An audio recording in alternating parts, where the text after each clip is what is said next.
What's going on, guys? I just want to give you a quick update and talk about what this vlog is going to be about. So I have decided to compete in powerlifting again. I have hired a dynamite, smart-ass coach to bring me through my prep, so I'm excited to share my journey with you guys as I prep, but also give you insights into what I'm tweaking with my form in the squat, bench, and deadlift as I get closer to my meet. And also, I'm going to be bringing you through a full bench day today, and that is by far the toughest lift for me. These arms are not meant for benching. I'm like built like a spider. I have long ass femurs and long ass arms, like fuck me. But we're gonna be testing out a new shoe. We have the Reebok FLASHFILM Training 2 or FLASHFILM 2 Trainer. FLASHFILM 2 Trainer, I believe they're called, but $80. I'm excited to give them a try. Whenever I have a budget-friendly trainer on my hands, I usually get pretty excited because I am a budget-friendly dude.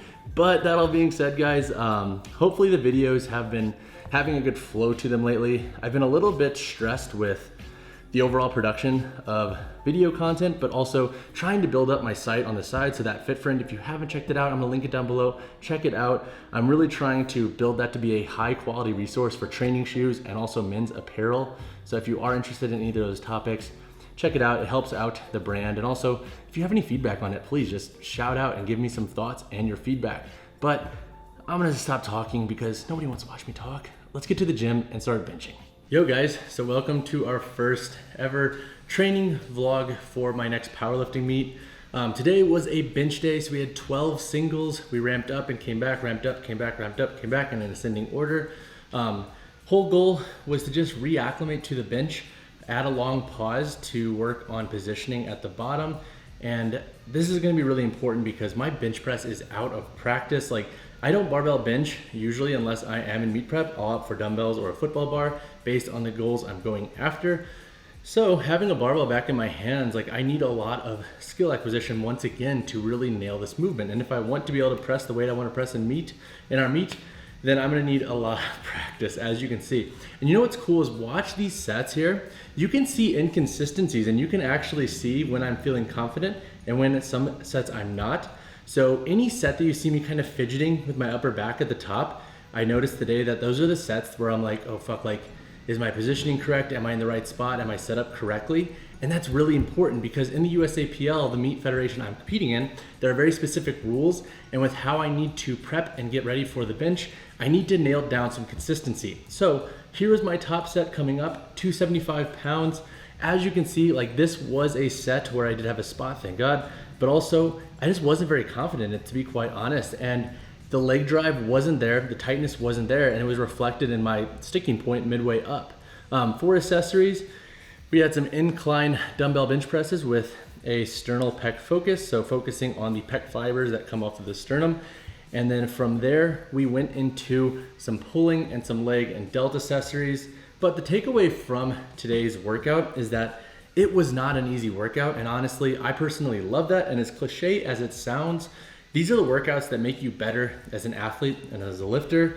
Like I left the gym feeling okay, not that confident in my movement patterns, but I do know where my shortcomings are, and having a coach who can help me objectively assess my form and nail my positioning and get me into better positioning at that is going to be such a great perk. And that's why I can't stress enough, especially for lifters with very specific goals, to have a coach or a trainer work with them who aligns with their goals and focus. So chest supported dumbbell rows here, great for upper back gains. So my main accessories were incline dumbbell bench, sternal pec focus. We had dips, and then we had these chest supported dumbbell rows. And then for our finishing accessories, we had some lateral delt raise, frontal delt raise, or interior delt raise. And then we had incline supinated dumbbell curl, which is just like absolute pump city. But guys, I'm really stoked about this meet prep. I'm actually excited to train again. Not gonna lie, over the last month or so, like I've been really unmotivated to train. Actually, probably the last 2 months. And I just like haven't had a good focus on where I wanna take my training, what I wanna do.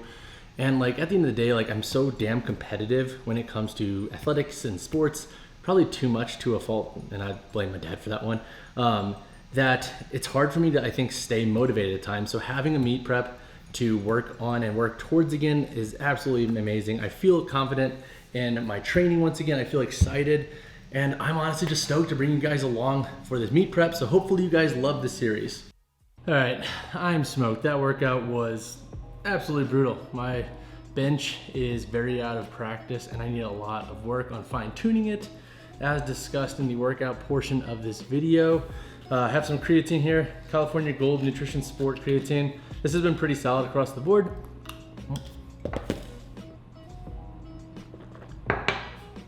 But that all being said, I want to quickly talk about the FLASHFILM Train 2s and also my goals for this meet, because I think that's really important as I shed more light on my prep and what I'm trying to change in my lifting.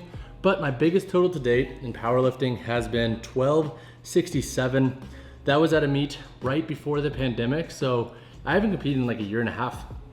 And for that meet, I squatted 440 for my top set on squat, benched 286, missed 303, and I deadlifted 540. And I probably could have edged more, but I sent it on the second and third attempt at 600. Didn't get it, obviously. But that all being said, my goal for this meet is to squat at least 430, 440. I would love to push that number a little bit higher, but since we're only 9 weeks out and I just kind of signed up last week or a week and a half ago, I'm not gonna necessarily say I want to PR for an all-time PR, but I have a feeling I'm gonna get pretty dang close, especially with how I'm feeling thus far. I would love to be able to bench 300 in a damn meet. I have benched 325 in college, but you know, it's like the bro college lift where there's no like pause and there's no like official keeping the ass down on the bench. So if I get a 300, that would be sick. And then for deadlift, honestly, like my biggest deadlift in a meet so far has been 540. So I'm pretty confident I'll be able to smoke that. I've been pulling over 5 for reps over the last couple of months.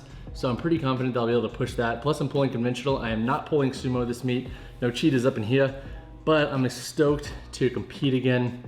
I actually have a Rogue Ohio power bar coming in Thursday because my gym doesn't have one and I'm bougie and I need a bar without whip to actually acclimate to that type of bar in all of my training. So squats and deadlifts, when I get past 350, there's so much whip on the bars that they have at my gym currently that I bought a power bar and I'm just like, fuck it, I'm just gonna have a bar. So then that way, when I leave this apartment, I can travel with my bar and train with it.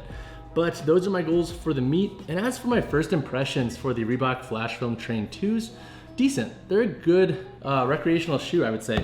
I'm excited to actually do some lower body accessories in them because today was just an upper body workout and I wore them to walk the dogs and take them to the park earlier. But overall, pretty dang comfortable. They are a booty style shoe. And what I will say is that the midfoot is pretty dang tight in this model. Not the most uncomfortable that I've felt. Actually, the Nike Free Metcon 4s, which I just recently reviewed, are a bit tighter than this. So I do think this is a bit more comfortable on that front. But higher heel to toe offset. I'm actually gonna email Reebok and ask them what the actual drop is in this model. Hopefully they'll get back to me in time before I physically review them. But midsole, decent with compression. You can feel there's a little bit of give to it, but overall, decently stable, I wanna say. We'll see how they actually perform when I start loading them. Goal is to work up to some good unilateral lower body movements in these. I will not be squatting heavy in them because I am once again a meet prep, so I wear my lifters for my squats. But guys, that's the end of this vlog. It's been a pretty busy day thus far, to say the least. I'm feeling it. I'm gonna make a post-workout meal, which is probably gonna consist of some form of lean ground beef, a couple eggs, and then potatoes, and maybe even a bagel because your man is crazy and he wants his carbs. But guys, if you have any questions or recs on the channel or have any shoes that you wanna see reviewed, let me know in the comments below. I wanna be able to engage with you guys more, to be quite honest, and that's what I want this channel to be. I want this channel to have training aspects, review aspects, and just like a community that we can all just kind of like chill and chat and talk and stuff. And if you rock with me, I appreciate you like always. But guys, I'll see you in the next one. If you like this vlog, let me know in the comments. Drop the video a like, drop the channel a subscribe if you're new here. But I'll see you guys. Also, before we take this video out, I do want to talk about one more thing. Somebody asked, I forget which video it was, about the dogs we have. They saw them in the background.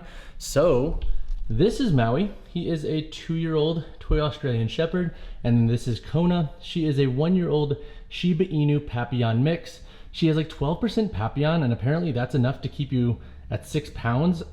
We were expecting her to be the same size as Maui so they could play a little bit better, but honestly, like, they're the best friends and they're so great. Kona has so much personality and Maui is just like literally the best boy. Like, all he wants to do is just play with a ball and just like hang out and please you. They are literally the best in our world. But those are the pups. I'll try to highlight them a little bit more actually in vlogs going forward because they are just dynamite with the best personality.